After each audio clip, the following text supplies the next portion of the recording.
Oh, hello everyone. It's Monday, which means it's time for After Hours with Lisa. And we are going to be working in the Software and Brilliant software today, so you know the drill. Check in when I start to see you guys checking in, so that I know people are watching, so I'm not here all by myself talking. I have a couple things. Let me see if I can get this. Command C. Oh, Michelle's here. Oh, Heather's checking in from Queensland. Command V. Boom. So that I don't forget, I have some goodies for you guys. And so I posted the link in the comments there at the top, right there. So Michelle's checking in from Colorado. Heather's from Queensland, Australia. Puppy's feeling better. Well, she's got to go in for an ultrasound tomorrow because she's not eating. Gail from Texas. Excellent, Kathy. I'm going to see you in a couple weeks. Shirley, happy birthday. Yes, 1+1. My husband sings me the happy birthday song, and he's saying it -1 or the day before, the day of, the day after. So, yeah, happy birthday. Shirley's checking in. Victoria, I saw one of the sisters checking in. Melanie, Maryland, excellent. Dea, she's been doing testos all day. You know, the life of a digitizer revolves around the testo. So we gotta, because you'll learn to understand what you see in the software and what you see at the machine, and they aren't WYSIWYG. So yeah, but funny thing is, your brain gets used to watching it, and then you'll start seeing. You're like, oh, I know what that's gonna do. I have to make it a little bit bigger. Jane's checking in. Kathy from Indiana. I'm going to see you in a couple weeks in Illinois. Marcia's checking in. Stacy says, hey. Jane from Toronto. Excellent, excellent. Mary from Texas. Nice, nice. Yes, I had to bring Daisy, my puppy dog, to the vet today. Daisy inhales food. Okay. When Daisy doesn't eat, there's something wrong. And this is the first time in I guess she's 7 years old now. She hasn't been eating. So we thought she had a urinary tract infection, but she's still not eating. So tomorrow she gets to go and get an ultrasound, which means they have to shave her belly. So she'll be a funny looking puppy. It is what it is. Hopefully they'll figure out what it is, and then she'll start eating, and life will go on. So, excellent. Liz checking in from California. Sandy's from California. Excellent. Pat's checking in. Carol, excellent, from Mississippi. Hopefully you guys had a great weekend. It cooled down here in Colorado a bit. We were nice and warm yesterday, and then this morning I woke up and it was chilly in the room. So I'd like to sleep with the windows open just because it's Colorado. We don't have air conditioning here. But it was cooler today. And unfortunately, my birthday has always, we went to school usually right after my birthday when I was growing up, grammar school. So that means winter's going to be coming, which means snow. So I'm just hoping we actually get a fall, because we didn't have a spring in Colorado. We went from winter to summer. We might have had 2 days of spring. So I'm hoping for more than 2 days of fall, because I like fall. It's cool in the morning, kind of warms up, get through it. So anyway, let's see. Where's my mousy thing? It's what time are we? We're still checking in. I want to make sure that everyone gets on the live. I did post the link to so-bubbles.com/FB Live, Facebook Live. On that link, don't go now because then you'll miss out what I'm talking about. But on that link, there's some coupons, there's some links to information, and we always have some new people on here. So I have my affiliate link with my coupon code that's listed there, just in case you want to see what we're going to be up to.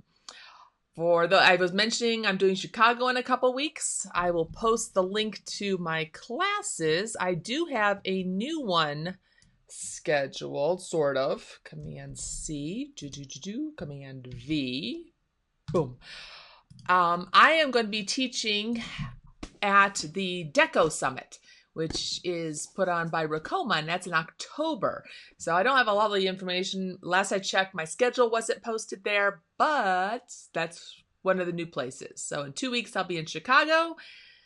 Then I'm going to Deco Summit in October. And then, of course, the Echidna Sewing Products in Australia is sponsoring me for classes in Brisbane because I'm going to be there on vacation. But while we're here, you know, you always find me here on Monday nights, unless I have to reschedule. So Sandy's checking in from Massachusetts, and Barb says hey, and Sue from Melbourne. Yes, fur baby. Yeah, hopefully fur baby will look good. Daisy's, she's a fighter. She's something. Crazy Daisy, that's where her nickname is. So ultrasound tomorrow, we'll see how that goes. So this is what we're going to be talking about today. Hey, Leanne, checking in from, I just saw you pop in from Melbourne, Australia, and Marina from Mesa, Arizona. Excellent. I posted this to the, let's get it in the camera. I'm not too good with this camera thing yet because I'm using the laptop and it's backwards actually. So this is what we're going to be talking about today. This is a little project I posted to the Brilliance page.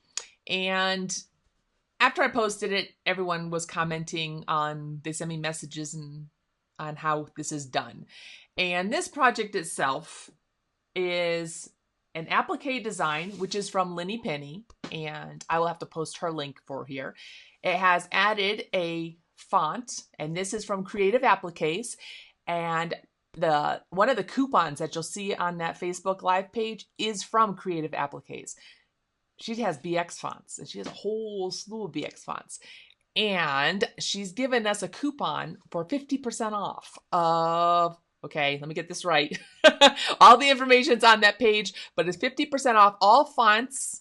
And if you go on a shopping spree and you happen to fill up your cart with $20 worth of stuff, $12 worth of stuff. I think it's $12. You get 30% off of everything else. So that's plus 50% off the BX fonts. And we all love BX fonts. This one is called Penguin Attack. And I put that on that page also. So I took the original whale. This is the spout from the original whale. And I thought, ooh, this would be really cute. Now, the funny story behind this quilt. My girlfriend was pregnant. And she's having a baby. And this was last year, I guess. And she said, they just announced they're pregnant, and she said, we're having a boy. His name's going to be Benjamin. I'm doing his entire layout, his entire room, all in whales and themes and whatnot stuff. Ocean theme. And I said, well, it's really kind of soon. You know, are you sure you want to have everything? Oh, yes. She wants everything monogrammed, everything done with Benjamin and whales. Fine. Well, the baby's born 9 months later. I've done this quilt. Obviously, she doesn't have it because Benjamin turned into a girl. You know, those things happen. So I said, we have a choice. I could easily add an A and we could call her Benjamina. That didn't go over very well. So Sophie's her name, and this is her maybe if she has a brother one day, he'll name it Benjamin, but I'm not going to give a used thing. I just thought it was kind of funny, and it became a great little learning thing. But the whale applique had a spout, and I took the spouts out, and I put them as part of the dots on the J and the I. And if you watched my holiday video, which is on the Brilliance YouTube channel, I showed you how to add a holly leaf. Well, we're going to go from start to finish.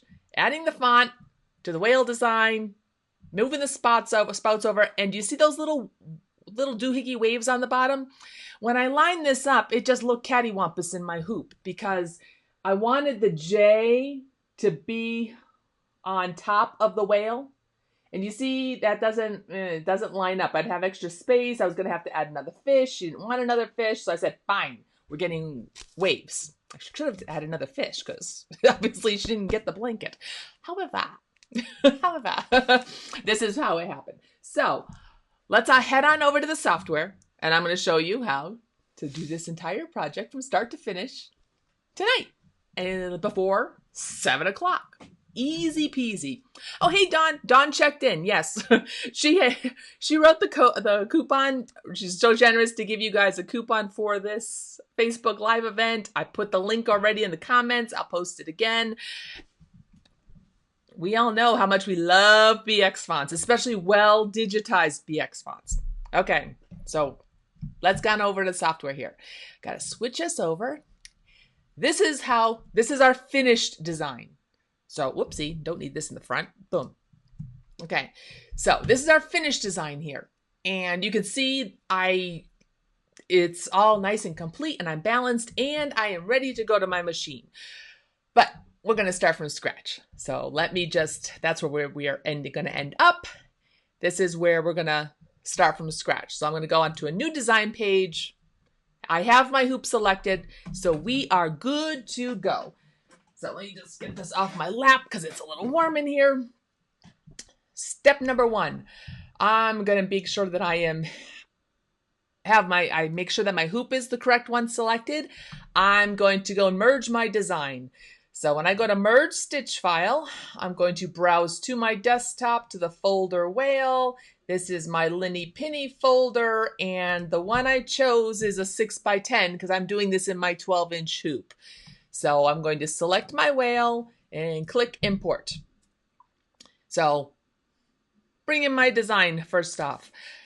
As soon as I do something I never want to do again, we all know what I do. I'm going to save my work. So I'm going to go to File, I'm going to save my working file or just save my design.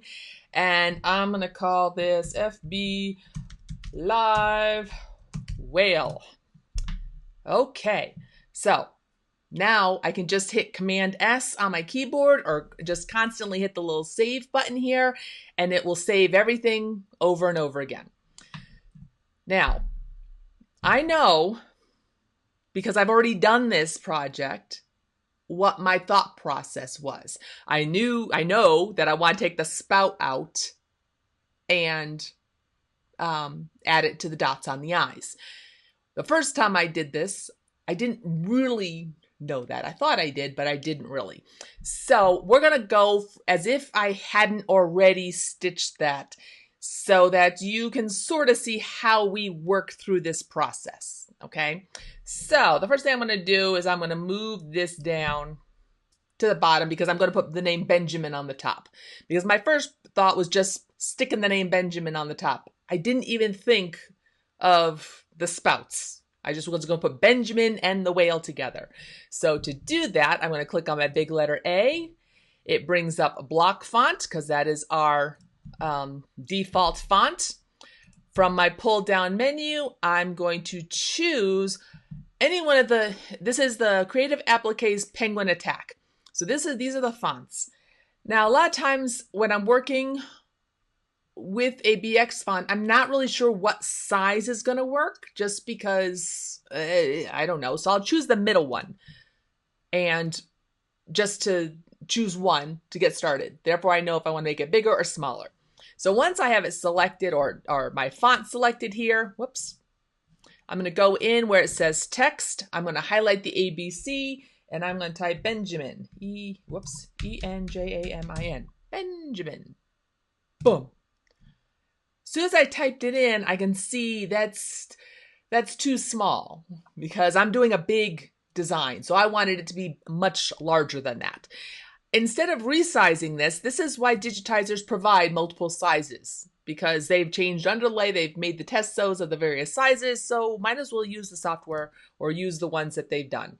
I went to 1.75, that's still a little, let's see what happens if I go to 2. Oh, 2 fills up my whole hoop. Perfect. That's I got a big hoop, gonna use the whole darn hoop. All right, so let's see. You can move things around, but as I was moving it around, I saw, ooh, wouldn't that be really cute sticking up out of the spout if the J was, as opposed to that spoochy thing? And then wouldn't that spoochy thing look really cute above? So that automatically puts everything off cattywampus. As you can see, if I center this above the whale spout, everything's out of cattywampus. Who cares? I mean, that's just, it doesn't make a difference because I can center it afterwards. I'm just creating a layout for now. This was my ooh, isn't that cool moment. We've all had those. You start playing in your software, and if you don't tell your software, ooh, that looks cool, weird things happen. It's like a praise. Ooh, that's kind of cool. So At this moment, I knew those spouts have to be added to the dots, which means I have to get rid of those dots.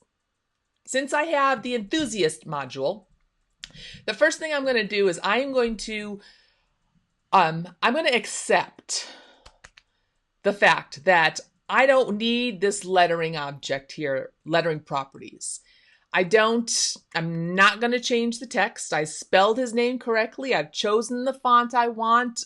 I'm going to start mucking around with the font.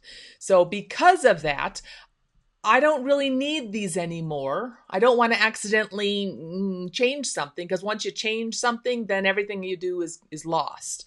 So to make a long story short, I'm going to right click on my letters and I'm going to say convert these to stitches, which gets rid of all those lettering properties. I now have stitch properties. I have my notes. I have nothing left anymore. So I can't change. All my lettering properties are done. This just takes one possible oops from happening. I'm accepting I don't need the lettering properties anymore, so I got rid of them. Okay? So I'm going to hit Command S just to save my work again. And now I'm going to go into stitch editing because I want to lasso those two dots and get rid of them. Okay? So to do that, I'm going to click on my stitch editing button here. That makes me able to see my stitches, and I need to be able to zoom in because I'm going to lasso the dots on the I and the dots on the J. So I go into my compass rows. I can see my little dot on my I. Click on my selection here. Lasso carefully not to grab any of the stitches of the I. Release my mouse button. I see they're all highlighted, and I hit the delete key on my keyboard because I don't need them.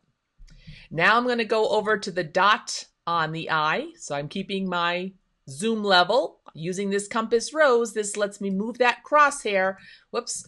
Move that crosshair right on top of that dot. Whoopsie. Wild mouse.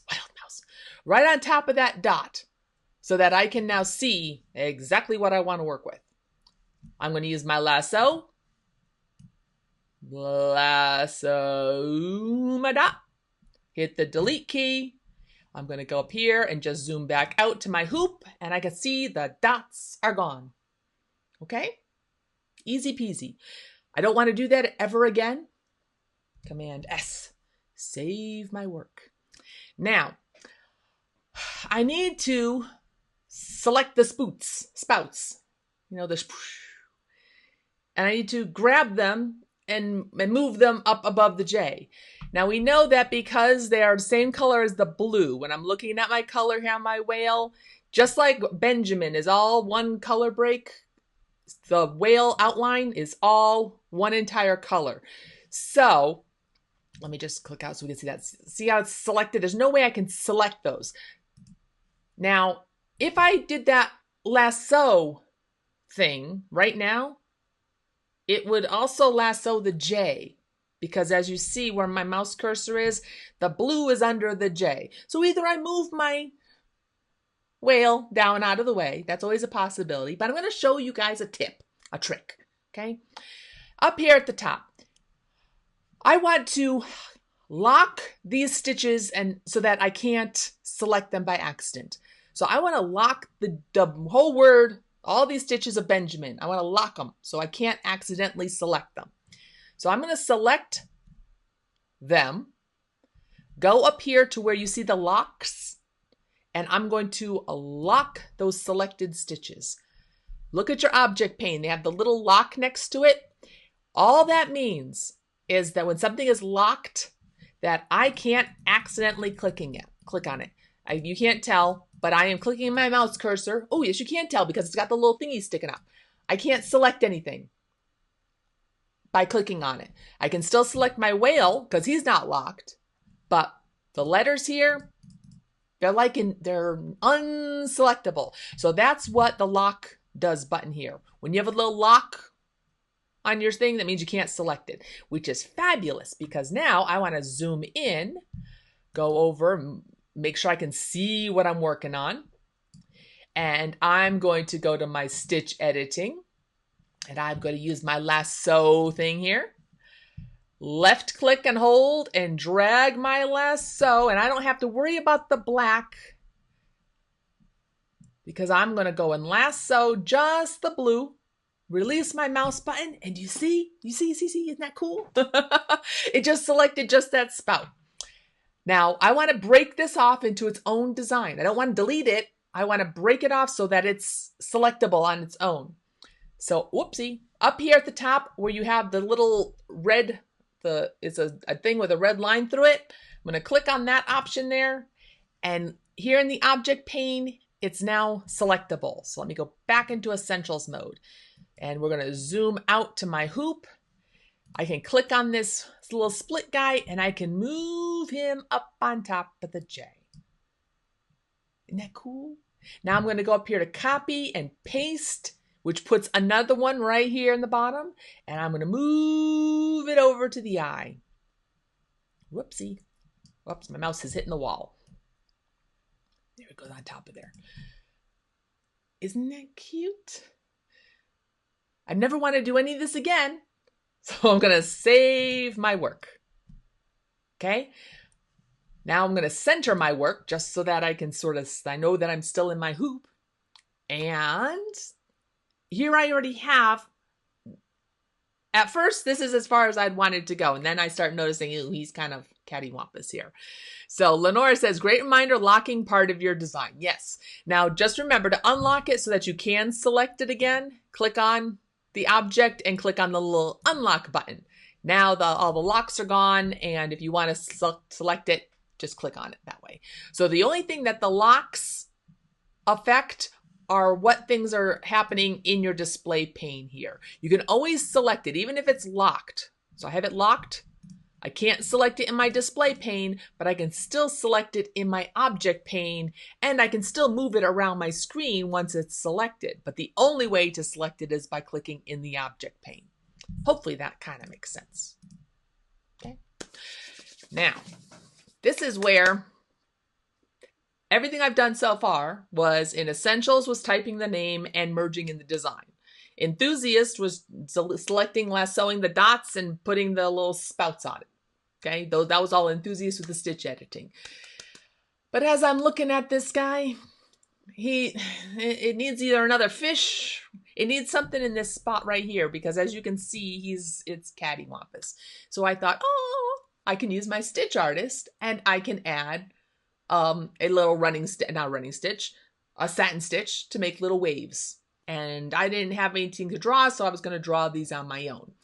Now, when I'm thinking about how this was going to be digitized, and how this was going to stitch. That's stitching. I was thinking, okay, normally when I do my applique, an applique design has 3 colors. Color number 1 is the placement, 2 is the tack down, 3 is the finishing stitch. And if you look at our expanded design here, that's exactly what happens. Color number 1 is my applique position, 2 is the applique material, and 3 is the finishing stitch. So the software or the machine needs to have 3 color breaks because the machine needs to stop. However, I normally leave 1 color on and I just stitch my blue. I do blue for the same thing. I just let the machine stop. I don't change my thread colors for these. Why? So I was looking at this, and in my plan, my grand scheme of things, I was thinking, I'm going to add water here, and I want the water to be either I can have, right now my spout is the same color as the whale. Well, I'm going to make this, I want these to be a different color. Okay, I thought, my design, my choice. That's what I thought. So the first thing I did was I'm going to just select these 2 guys on their own. I'm going to change their color to something else. Whoopsie. Go to my thread palette and I'm going to choose like a turquoisey greeny type color because that's kind of oceany water looking. Okay. Which means the reason I did that was because I was thinking I'm going to be digitizing this water here. And if I digitize when do I want my waves to stitch out? So I'm kind of thinking it might make sense to me. This is one of the thoughts I had, was if I was going to do the waves, they should be the same color as the water coming out of him. So I want them to stitch out before this finishing stitch, because I kind of want my whale to be sitting on top of the water. Now, if you want your water to go all the way across the whale, knock your socks off. Then all you have to do is draw one big one. But my thought was that I was going to have two waves. I wanted them in the back, and the whale's going to be on top of them. So I was thinking, since I want them the whale to be a different color, how about if I stitch wave, placement, wave, and make that all that teal green, which is above this guy here. And I can either make my Benjamin, I decided to keep the Benjamin, I don't know what color did Benjamin. Benjamin was a different color, so I wanted him to stay as his own color. So these guys are going to stitch out separately. I don't want to combine them. If you did want to combine them and make them all green, that's fine. This is all part of your planning. I'm just going through my planning. So my planning is I want the wave to stitch at the same time as the outline for the placement stitch, just so that it kind of keeps everything. It was the thought I had. Okay, so how do I add a wave? I'm going to go into StitchArtist. Now you can do this with any level of StitchArtist. I happen to have level 3, whoopsie, 3 installed. That's the one I'm using. But this can easily be done in level 1, StitchArtist. I'm going to use the draw with points. And to draw with, everyone that has StitchArtist needs to watch the videos on the Brilliance YouTube channel StitchArtist playlist, because there's the great video right at the very beginning that's how to draw with points. And it talks about curves and cusps. So I want to draw this wave with cusps so that I have points on my waves, okay? That's one of the samples that teaches you in that video. So to do that, I'm going to hold down the Shift key as I left click. And I'm going to left click, left click, left click, left click, left click, left click. And I'm going to get to that point. And isn't that lovely? It's fabulous. When I'm done drawing this, and I'm going to edit it in a second so that it actually has the curvy things, I'm going to right click to stop so that I can click on any one of these nodes and move my lines to create my waves. And if they really start looking too crazy, that's had one too many things. Drag them, edit. If you only wanted 2 waves, you could just draw 2. This is all, that looks sort of wavy, doesn't it? I think so. All right. Now, I want this wave to be a satin stitch, just because I know I'm stitching it on this quilted baby blanket that I have here. So having it just be a running stitch, it wouldn't stand out. So to make it to have a satin stitch, while my object is selected, I'm going to go up here to where it says satin border, and I'm going to click on satin border. Now, it makes a lovely black blob because that's the color it chooses. And when you click off of it, I want to show you a couple things. Oh, it remembered my settings from the last time I did this. Oh. Well, I'll show you what those settings mean. Let me zoom in and we can actually sort of see this.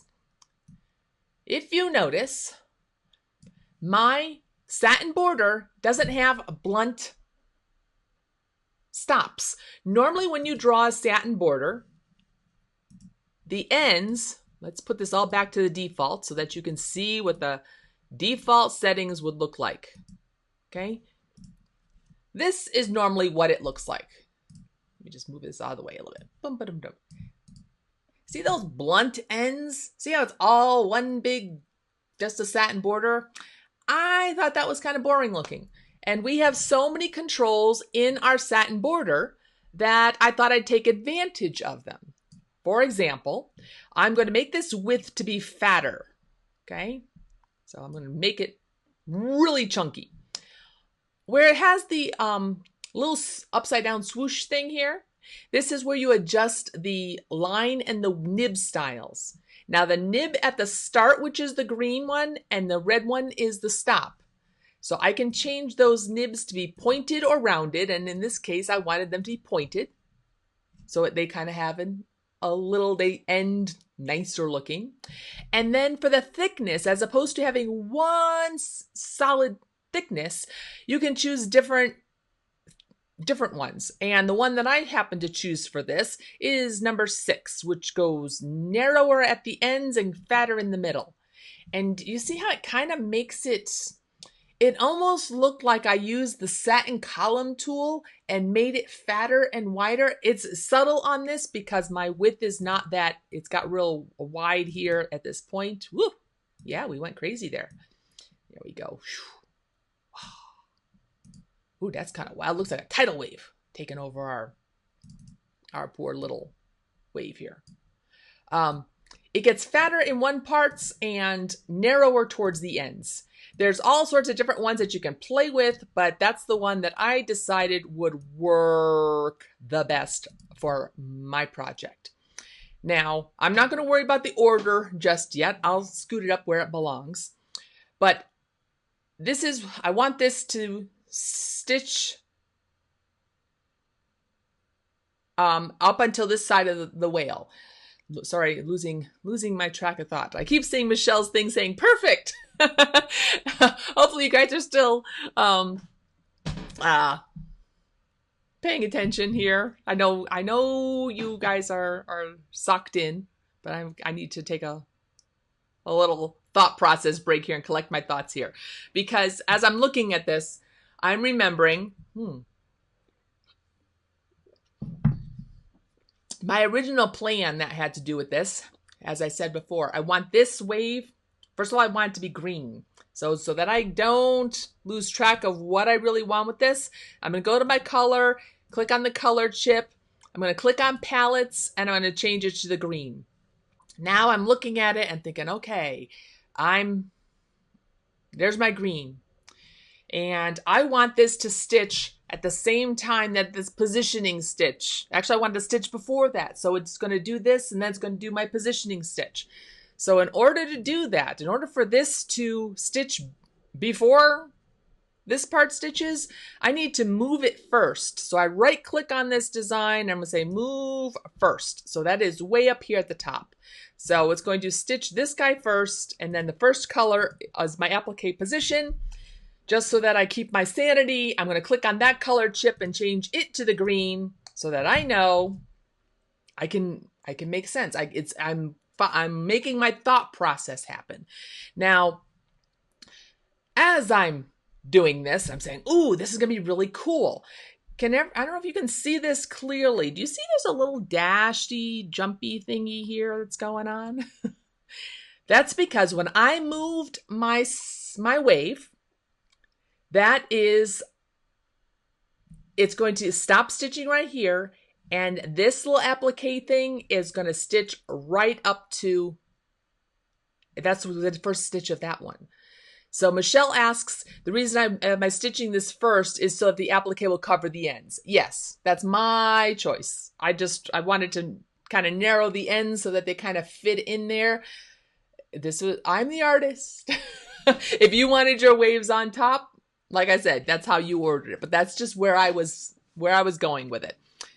So, because I want my wave to stitch first, and I want my placement, and then I want the next wave to stitch, okay? Because I want to do this as a teaching thing also.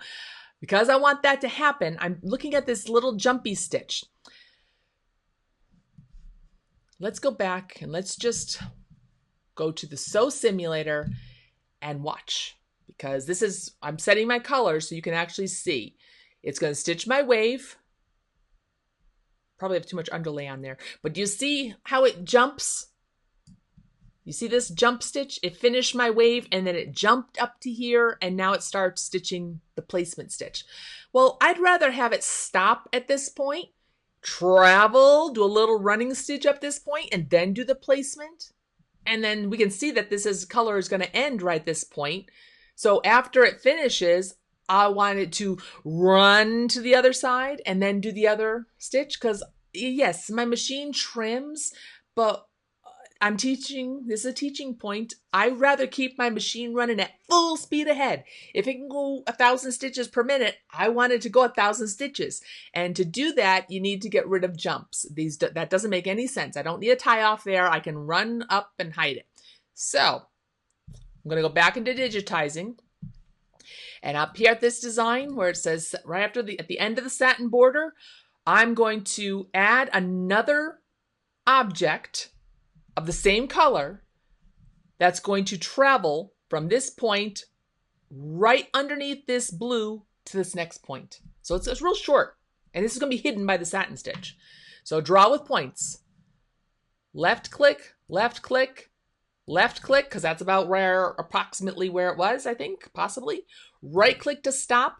Only thing I care about is that line is underneath my satin so that it's not too close to the edge, not going to get stuck out of the area here. And I'm going to change this to a running stitch. Make sure it's a single stitch. Stitch length really doesn't matter. You can make it a little longer because it's just going to run from one point to the other. The only purpose of this is so that the machine doesn't slow down. So it doesn't do a tie-off. So now in my sewing simulator, it's going to stitch my wave. And after it finishes stitching this, it's going to go up here and it's going to, whoops, I went so fast. It finishes the wave.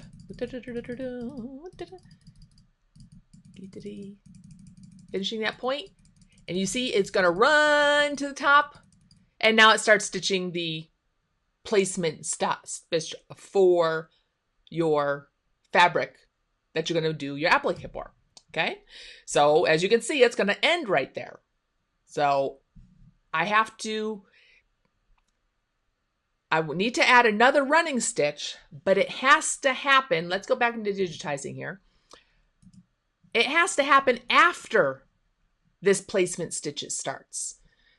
So it can't be part of this design here. I have to basically start another design because I need it to be inserted right in between this placement and this material stitch, okay? So to start a new design so that I can move it in there, I'm going to go to my Create menu, Design, Begin New Design. And it actually throws it at the end, which is fine. We're good. But I'm going to go, and I know it's going to stop over at this point here, so I'm going to click on this, click. And I'm going to go from here, because that's about where it's ending. Left click, left click, left click, left click. Oops, I kind of went crazy there. Left click, right click to end. I'm going to move my little points. Let's see, I can probably get rid of this guy. So that reshape it. So that's the line is in the center of that outline so that it's hidden underneath the satin stitch. Because you don't want that, this is going to be a running stitch. You don't want this to be hanging out the outside like underlay that sometimes sticks out the edge. This is going to be stitching first. And I'm going to change it to be a running stitch.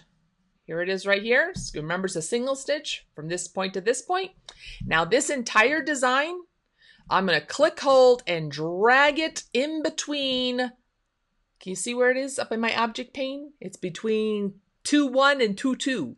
There's a green bar. When I release my mouse button, boom. So now, if I run my sew simulator again, you can see it's going to stitch my wave. It ran up there. Whoopsie. Hold on. Gotta do one stitch at a time. Going too fast. It stitches the travel up there. Now it's doing the placement stitch all the way around. And it's going to keep on going down to the bottom. So it's still doing that green color. And when it gets to this point, this is where I'm going to start adding my next wave because it's already starting to do the next positioning stitch. So I've traveled all the way to the other end. So now we'll get to use my fantastic drawing capabilities again. Draw with points. I think Eric posted the link to draw with points in the comments. Thank you, Eric. You're so sweet. So sweet for doing that. Okay, so this is where it ends. And at this point, how do I want to do this? Well, let's see. Yeah, this is going to be underneath it. I got to think about it. Boom, boom, boom. Kind of draw a rough point here. Boom.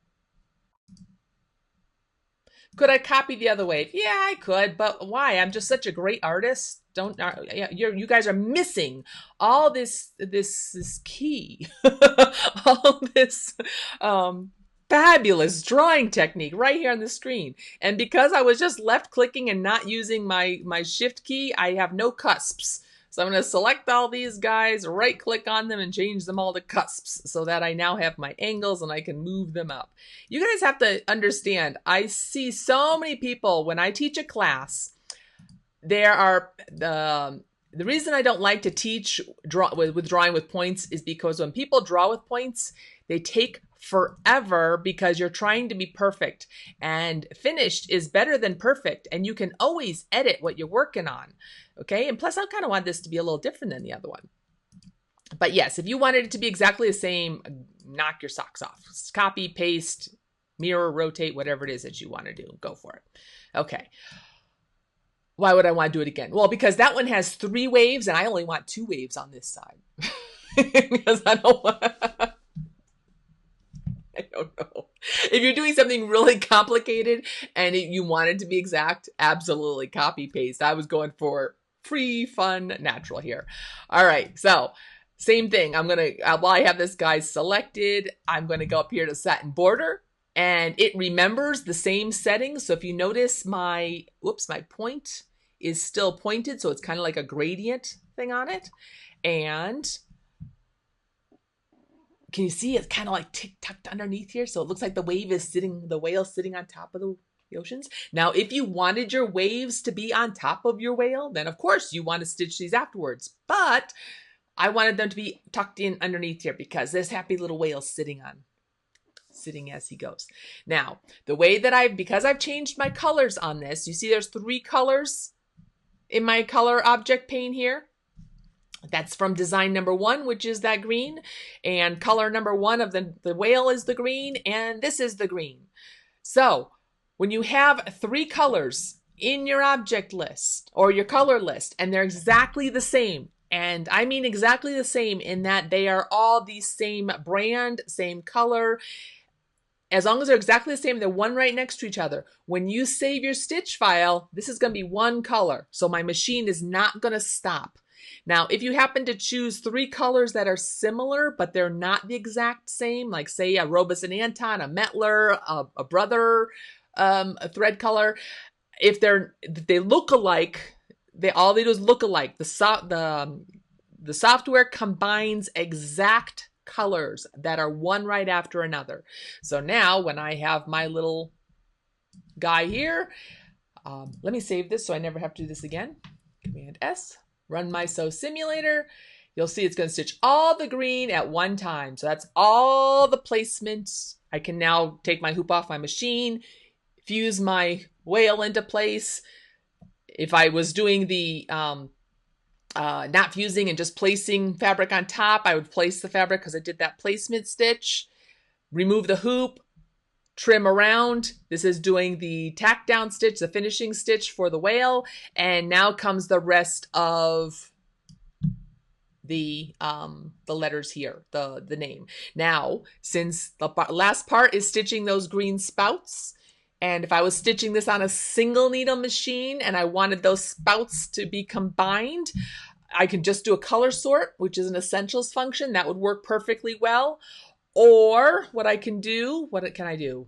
I can go into my regular essentials mode, select these 2, and right click on them and say move first. And now they're going to stitch right at the top. I have 5 greens, which is only 1 color, and then it's going to stitch the rest of that design. That's going to be.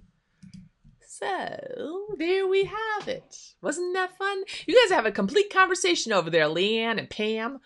Crazy girls. I see you're coming to possibly going to Houston next year or Sew Expo. Excellent. Fun, fun, fun. And Lenora, not everything has to be matchy. I know. It's all an artistic thing. And I wanted it to be a little bit different. Therefore, I didn't copy and paste. But a lot of times, say you were doing a Christmas scene and you had little candy canes and you had 3 and you really wanted 3 exactly on the side. and they're equally spaced, perfect. That's what you really want to do, because you're exact. But for this, I don't care. And if I wanted to add a green on top of it afterwards, another one on top of the whale, just to give him, so he's in things, I would draw another wave on top of this and put it, and have it stitch last. I wouldn't have it stitch at the beginning part. So, does that make sense, guys? I'm seeing hearts, seeing thumbs up. Someone's crying up there. Who's sad? Don't you just be no sads, no angry faces. We're having fun here. This all works out really, really kind of cool. I mean, look how adorable this is. And there you have it. So the right side space is smaller than the left, therefore the copy and paste would not look right. This is true, Dawn. I just think everyone needs to experience my extremely accurate artistic talent. Kathy says she doesn't know much about digitizing, but it's fun to listen and learn. You know, a lot of things I talk about in this as what you might want to, it's knowledge. There's nothing bad about knowledge. It's something they can't take away from you. And when you look at purchase designs and you see the layering, or you see those traveling stitches that go in there, like I did for those, so that there was no jumps in between this wave and the next wave. I mean, it's all continuous, one color break. So when you look at a design and you watch it stitch out, you're like, oh, you know, that digitizer took a little extra step and rearranged things. They just didn't do a click, poof, done. And, you know, that's why I support digitizers. Ones that don't have a lot of jump stitches. Ones that take the time and do test sews, so that I don't have to be doing their test sews. And that's why my friend Dawn from Creative Appliques, I am slightly addicted to her fonts. I have quite a few of them, and they do stitch out lovely. So, and Michelle asked, can you do this with StitchArtist 1? Yes, all the digitizing, all the wave stuff, and adding traveling stitches and changing the width and the points, that's all level 1, all of it. The Enthusiast is using the lasso, yes, Enthusiast is the lasso. Oh, Nada, you were the one, the sad face. Oh, it's all good. We don't need any sad faces here, but yeah, it does, you know, it's just so clicking on the buttons. Caroline says it was interesting. Yes, I use StitchArtist 1 Enthusiast. Sue, watch it again. Yeah, internet drops, but that's what's wonderful about these lives. You get to watch them all over again, you know, because they're recorded and they're right here on the page. Blech. Melissa says, likes the lines that won't even tie up. Oh, I bet there was a comment above it because everything was jumping real fast. My internet connection is slightly rural out here, so it doesn't go that fast. So I might have missed the first one. But when you see designs that are stitched nicely with those traveling stitches, it's nice. I will, when I listen to this, stitch out on my machine when my machine's back up and running. It's being tested, being worked on right now. When you have a design that has traveling stitches as opposed to jump stitches, it keeps it going humming along at a nice even pace. And that's just a lot less wear and tear on the engine, and it just is very nice, very nice. Kathy says, you would have done stitch simulator, make color stops. Yes, that if you only had essentials you would add color stops to the dots to delete those, and then color stops to the spouts and change those. It's just a lot more work. It can be done, but we all saw that lasso and Enthusiast. Whoo! You know, a lot of people buy the Enthusiast for the knockdown stitching. Oh, holy smokes! For the lasso part and doing the stitch editing and moving stuff around like that, that's the bomb. That's the bomb. So let me save this again so I never have to do it. And S. Creating a layout like this, a design, customizing something that is completely efficiently stitched out so it goes faster, unique. That's what fun digitizing and fun customizing is about. Eric says, traveling is efficient. Absolutely. Jumps are just a great deal slower if you don't need to stop and trim. Yes. And the other thing is, for those that don't have trimming on their machines, I have you can't see it in the picture, but I have a ULT 2001. It doesn't have a thread trimmer. So on my machine, when I digitize, I want to create those traveling stitches because I don't want to have to stop and trim my threads if I can get away with it. Now, when you have letters, obviously you have a space in between them, so you have to trim. But in a design where I'm wanted to plan that whole applique, why? That just makes it easier. Lenora says the thing that she forgets the most in digitizing is the tie ins and outs. Now, let me go back. You brought up a good point, because I don't set my tie-ins and outs until I'm done. And the only part that I digitized are these two separate little designs here. So on the first satin border for my ties, I'm going to set the tie-in at the entry. And on the run, I would set the tie-in tie out at the exit. I don't want to have locking stitches on this little section here because there's no need to lock. But if I put a tie out there. However, now that I think about it, I don't need the tie at that exit because I'm having it continue with stitches that are already right there. So I don't need that one. So the only other one I need at the end here on this satin border, that's where I need my tie. See, you got to talk to yourself with these things, because you don't need an extra tie at that one spot that was here. You need a tie at the beginning and a tie at the end. Now, the digitizer will have put tie ins and outs at their applique. Am I going to delete those? Not worth my time. They're right there and together. It's just going to run through. If I wanted to, I can go in, zoom in, delete little stitches. Not worth it. Not worth it. Michelle wants to know, what did I make the baby who was supposed to be Benjamin? Well, she went the whole gardening theme with dragonflies. So I ended up doing and her name is Sophie. So, or is it Sophia? I don't know. It was like over a year ago. I have slept since then. So, but she got this basically the same thing. But luckily I didn't go overboard with making too many things. So Melissa says she loves traveling when she can, but word art designs makes it hard. Yes. I mean, words are not always script, so it's there. Terry says, I have Essentials and Enthusiast for several months, but have been scared. Well, hopefully this helped, because this was a fun little project that you can do. Howard wants to know if ties hold the stitch. Yeah, tie offs, that's a forced locking stitch right at the beginning. So your machine stops and does a tie, and the software automatically puts what we call like a soft tie in, but those can change based upon resizing and recalculating. And I like to force my ties. I want the software to say, yes, I want to tie off here and I want the tie off here.